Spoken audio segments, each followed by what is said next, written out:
आदत हो चुकी है तेरी।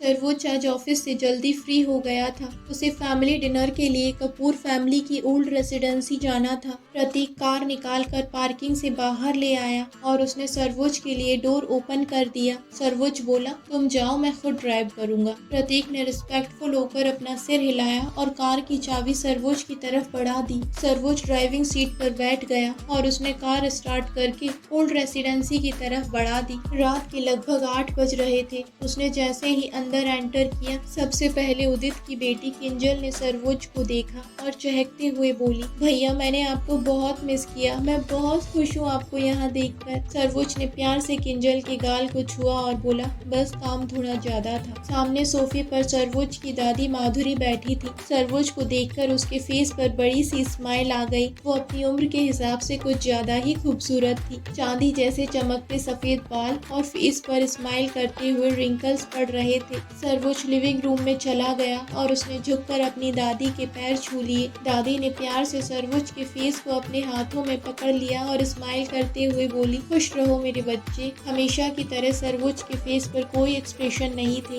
वो सामने सोफे पर जाकर बैठ गया। तभी लिविंग रूम में सर्वोच्च के दादाजी धीरज ने एंटर किया और बोला, ओह तो तुम आ गए। फाइनली तुम्हें फुर्सत मिल गई अपने दादा दादी से मिलने की। सर्वोच्च ने उठकर धीरज के पैर छुए लेकिन कुछ भी जवाब नहीं दिया। उदित और उसकी वाइफ दीपिका घर में नजर नहीं आ रहे थे। धीरज और माधुरी के 2 बच्चे थे, जिनमें से सर्वोच्च के पापा विराज के अलावा एक बेटी पूर्वी थी। पूर्वी ने कई साल पहले अपने कॉलेज में पढ़ रहे एक लड़के से घर वालों की मर्जी के अगेंस्ट जाकर शादी कर ली थी। इसलिए धीरज ने अपनी बेटी से सारे रिश्ते तोड़ दिए थे। उस वक्त पूर्वी ने जिस लड़के से शादी की थी उसका कोई स्ट्रॉन्ग फैमिली बैकग्राउंड नहीं था। धीरज को ये बात पसंद नहीं थी कि इतनी बड़ी रिच फैमिली की बेटी ने किसी नॉर्मल लड़के से शादी कर ली। इसलिए अब कोई भी पूर्वी से बात नहीं करता था और ना ही कोई रिश्ता रखता था। पूर्वी ने इंडिया छोड़ दिया और वो लंदन में सेटल हो गई। हालांकि अब वक्त बहुत बदल गया था और पूर्वी का हस्बैंड लंदन का बहुत बड़ा बिजनेसमैन था। धीरज का अपनी कंपनी के एक सेक्रेटरी के साथ नाजायज रिश्ता था, जिससे उसे एक बेटा उदित हुआ।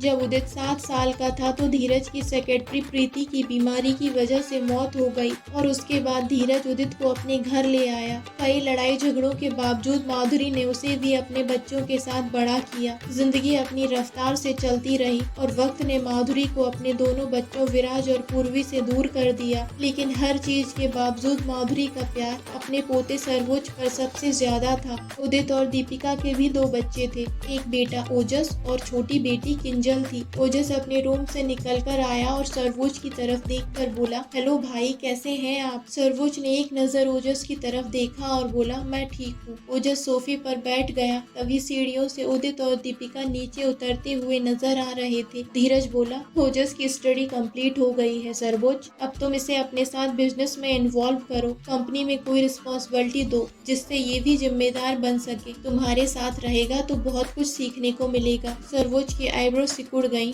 उसे धीरज का ऑफर बिल्कुल भी अच्छा नहीं लगा। सर्वोच्च ने धीरज की तरफ देखा और पोलाइट होकर बोला, दादाजी, उसे जहाँ भी मेरी जरूरत पड़ेगी मैं उसे सपोर्ट करूंगा, लेकिन मैं उसे अपने साथ कंपनी में नहीं रख सकता। वो चाहे तो अपने लिए कोई भी नया प्रोजेक्ट लॉन्च कर सकता है, मैं उसमें इन्वेस्ट करूंगा। सीढ़ियों से नीचे आ रहे उदित और दीपिका ने जब ये बात सुनी तो उदित की गुस्से से मुट्ठियां कस गईं। दीपिका को भी सर्वोच्च पर बहुत गुस्सा आ रहा था। आखिर उसके हस्बैंड ने 17 सालों तक कंपनी को संभाला और सर्वोच्च ने उसे कंपनी से इस तरह बाहर निकाल दिया था। तभी किंजल डाइनिंग एरिया की तरफ बढ़ते हुए बोली, क्या किसी को खाना नहीं खाना? मुझे बहुत जोर से भूख लगी है। ऐसा लग रहा है जैसे ये फैमिली डिनर नहीं कोई बिजनेस मीटिंग हो। किंजल घर में सबसे छोटी थी। उसकी एज 22 साल की थी, लेकिन उसकी हरकतें बिल्कुल बच्चों जैसी थी और सब उसे प्यार से ट्रीट करते थे। उसे कहीं भी इमेच्योर बिहेवियर करने की आदत थी। जब धीरज ने देखा कि किंजल उन लोगों को आगे बात नहीं करने देगी तो वो अपनी जगह से उठकर खड़ा हो गया और बोला,